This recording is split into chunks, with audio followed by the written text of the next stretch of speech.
Hi guys, this is Mark Magnifico Magsayo. You are watching Channel Manoy. Matapos niyang pinabagsak ng 5 beses at pinagretiro ang tinuturing ng karamihan na isa sa mga alamat ng Thai boxing na si Sihanouk Putong alias Ratanapor Sorvorapin taong 2009 ay sunod-sunod ang naging laban sa Thailand ng Pinoy alias Dilubyo na si Remy Greno. 5 sunod-sunod na laban pa ang kanyang kinasahan pero 4 dito ay natalo siya via TKO. Isa sa mga tumalo sa kanya ay ang WBC World Flyweight Champion na si Phongsaklek Wongjongkam. First round lang ang itinagal ni Migreno sa laban. Pero makalipas lang ang 2 taon ay muling nagbalik sa bansang Thailand itong si Migreno alias Dilubyo. Tila nangangati ang kamao. Gustong-gustong gumanti, gustong patunayan na kaya niyang mandurog ng mukha ng isang champion. Sa pagkakataong ito ay WBC International Flyweight title na ang hawak ni Phongsaklek. Ito ang unang pagdipinsa niya sa nasabing titulo. Maraming mga Thai boxing fans ang naniniwala na kaya ulit patumbahin ng Thai champion ang dayong Pinoy gaya ng dati na first round lang tapos na ang laban. Pero di nila alam na isang malupitang plano ang bitbit ni alias Dilubyo para sabayan ang lakas ng kalaban. Makikitang kampante naman itong kalabang champion, tila iniisip na isi-fight lang ulit itong Pinoy na si Migreno. Bitbit na dito ni Phongsaklek ang pambihirang record na 87 wins, only 4 defeats, 2 tabla, 46 via knockout, 35 anyos. Habang di naman ganon ka-impresibo ang record ng Pinoy na si Migreno na 17 wins, 20 losses, may 3 tabla, 26 anyos. Pero di nila alam na sa 17 panalo ni Migreno ay 15 dito tinapos niya via knockout. 2 lang ang nakagapang sa desisyon. At sa mismong laban nga ay isang nakakamanghang ganti ang ginawa ni Migreno alias Dilubyo. Ang alamat at world champion na kalaban ay dinurog sa harap mismo ng kanyang mga kababayan sa bansang Thailand. Ating balikan ang makasaysayang resback ni Remy Greno alias Dilubyo kontra sa world champion na kalaban ng Thailand. ตกแต่งมูลค่า 15,000 บาทซื้อวันนี้ซื้อในงานนี้ผ่อนปีหน้าขับฟรีไป90 วันและพรุ่งนี้อย่าลืมนะครับพบกับฟรีคอนเสิร์ตของสิริพร อัมไพพงษ์และคืนวันเสาร์ครับวงไอนะขอบคุณคุณนิกรประเสริฐสมผู้ช่วยวิจัยการใหญ่บริษัทโตโยต้ามอเตอร์ประเทศไทยจำกัดและดรพงษ์วิเศษไพฑูรย์ผู้บริหารระดับสูงของทางโตโยต้ามอเตอร์นะครับก็ไฮรับิโก้แชมป์ยอดขายนี่6 ปีซ้อนเลยแล้วก็ทิปปี้แอนด์ซิงด้วยสมกลิตบุญจับแล้วก็มโนรักแฮทั้งสกินเดียวและสีดีหน้าด้วยนะครับก็ต้องยอมรับว่าในนามของเพชรดีบ็อกซิ่งโปรโมชั่นเนี่ยประธานบริษัทนะครับคุณวิรัตวชิรรัตนวงศ์หรือว่าเสียเนาเนี่ยในเรื่องมองมวยสร้างมวยแล้วเนี่ยโอ้โหสร้างแชมป์โลกมาสุดๆทั้งนั้นเลยทีเดียวนะครับชนนะครับเป็นสักครู่มิเกโนนั้นก้มต่ำนะครับกระแทกเข้าซีสเข้าคางครับกรรมการเตือนแล้วนะครับดูออกหมัดได้แรงนะครับเรมิเกโนภาพไม่ให้มาสำหรับต่างประเทศโอ้โหดูครับตัวงออันตรายโอ้ดูอันตรายเลยไม่หูมิเกโนนั้นแรงขึ้นนะครับถ้าชกทรงนี้นี่พลาดไม่ได้ด้วยนะครับพงศักดิ์เล็กไก่ย่าง5 ดาวยิมเพราะว่าวันนี้มีธนดลทองวิเศษไพฑูรย์ก็ดูแลอยู่ด้วยนะครับสนับสนุนกันเต็มที่เลยอ่ะก็โดยเฉพาะพิธีมวยลุมพินีก็เรียนเชิญพี่น้องแฟนพันธุ์แท้ที่เป็นแฟนของเพชรยินดีบ็อกซิ่งโปรโมชั่นไปที่ลุมพินีนี่คือหัวชนกันนะครับ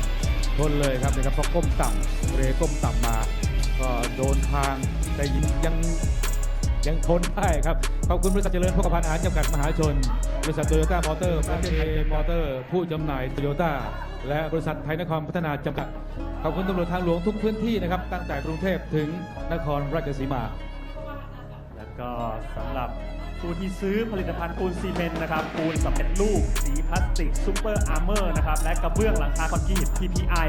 รับคูปองส่งชิงโชคทองคำแท่งรวมมูลค่ากว่า10 ล้านบาทนะครับตั้งแต่วันนี้ถึง9 พฤศจิกายนทุกขนาดครบ1 ลิตรครับรับคูปองส่งชิงโชคทองคำแท่งรวมมูลค่า10 ล้านบาทตั้งแต่วันนี้ถึง10 กรกฎาคมปีหน้าครับโอ้โหยกดีเข้มข้นขึ้นนะครับออกหมัดกันมากขึ้นปะทะกันมากขึ้นครับแล้วก็ดูนะครับเรไม่ธรรมดาครับพงศักดิ์เล็กต้องระวังด้วยนะครับขวาเขาแรงเท่าที่เห็นนี่นะครับแล้วมาเรมิเกโดเนี่ยมาชกในบ้านเราและชกกับพงศักดิ์เล็กเนี่ย ถ้าบอกแกแพ้นี่ก็ไม่เสียหายอะไรเพราะว่าของเราเป็นแชมป์โลกอดีตแชมป์โลกด้วย และเป็นแชมป์โลกด้วยนะครับแต่ถ้าเกิดว่าแกชนะไปแล้วเนี่ยแกก็ถูกรางวัลที่1ไปเลย รับไปเลยครับเอาละครับเราเดินตลอดนะครับเรย์โอ้ดูครับโดนจนได้ครับถูกนับแล้วนะครับเจ็ดแล้วครับนับไปถึง7ก็โอ้โหอันตรายครับดูเขาหนักนะครับโอ้เจ้ากร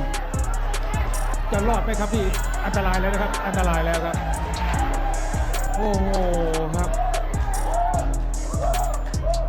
จบสั้นเลยครับสภาพของเจ้ากรภาพช้าครับดูนะครับเข้ามาอัปคัตเนี่ยครับ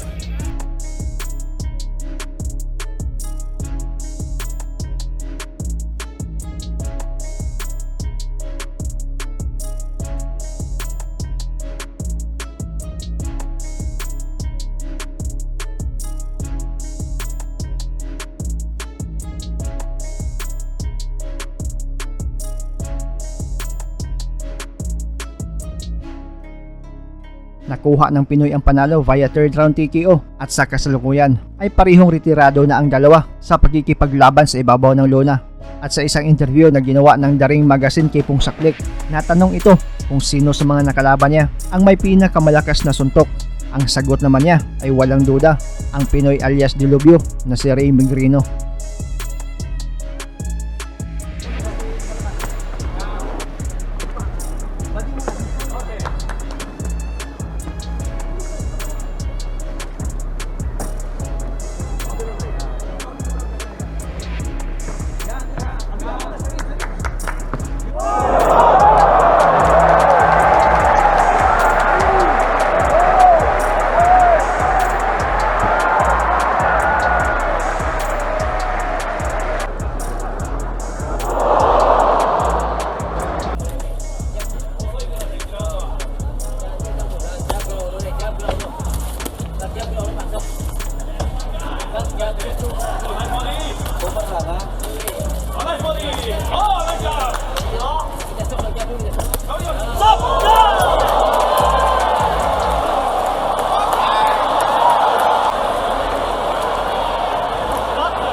Pag jab ko una lagi. Cover lang ha. Jab yan. Idasok ang jab ni idasok. Tulog ko. Finish, finish.